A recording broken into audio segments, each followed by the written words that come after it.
As Israel battles a multi-front war, the Gaza Strip is continuing to see fighting on the ground, targeting Hamas tunnels and weapons. Despite the assassination of Sinwar, the battles continue to dismantle terror infrastructure. The question that many are asking is what is next for Gaza? Here to discuss with us is Colonel Grisha Yakubovich, former head of COGAT. Grisha, as always, pleasure to have you on. Thank you for joining us today. What are you hearing from inside Gaza following Sinwar's assassination? We see a lot of Gazans surrendering in some of this footage. Are the tides possibly turning on the civilian support for terrorism?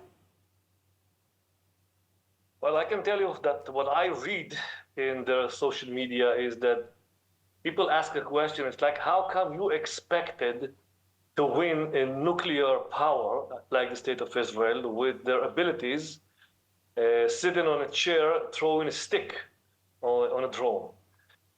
So it looks like I would call it the Sinwar event.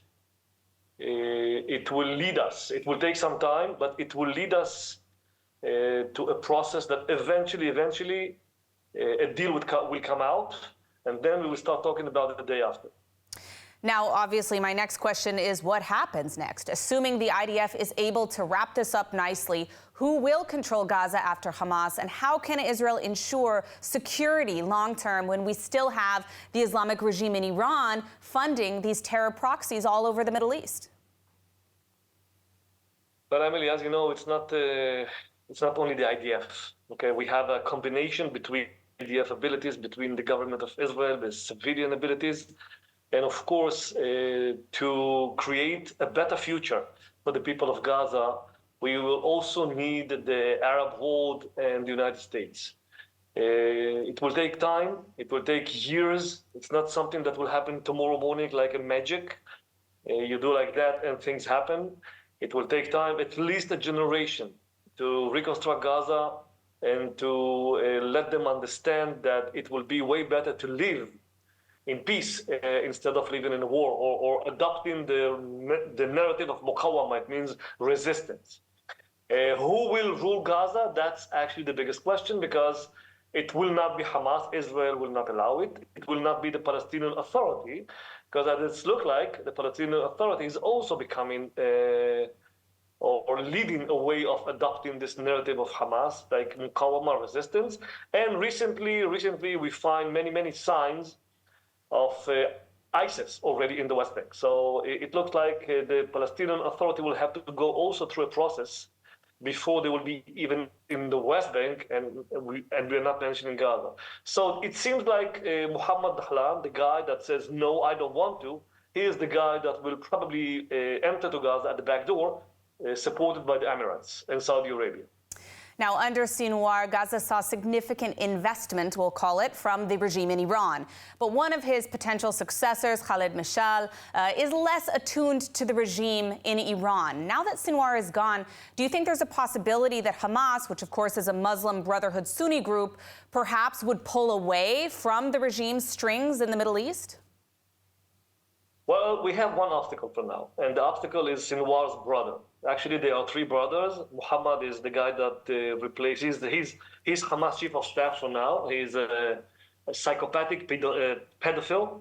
It's all known in the Gaza Strip, and Hamas leaders also know that. But he's also a little bit crazy, and it will take some time to eliminate him.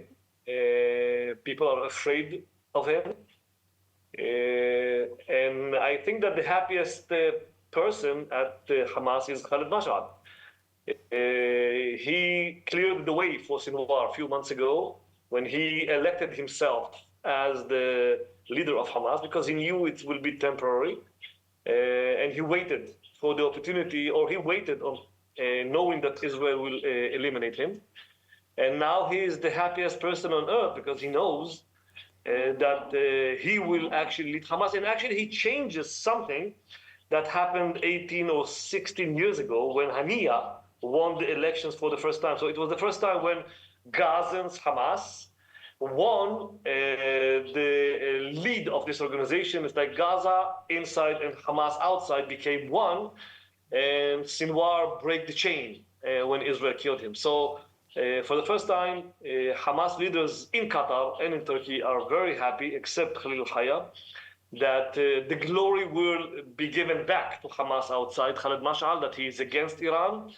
And of course, it opens also an opportunity to lead one of those, I would say, possibilities, as I mentioned, that maybe Dahlan will enter to Gaza at the back door with the Emirates, Saudi Arabia, the ones that used in the past to be in touch with Hamas, the original Hamas. Right.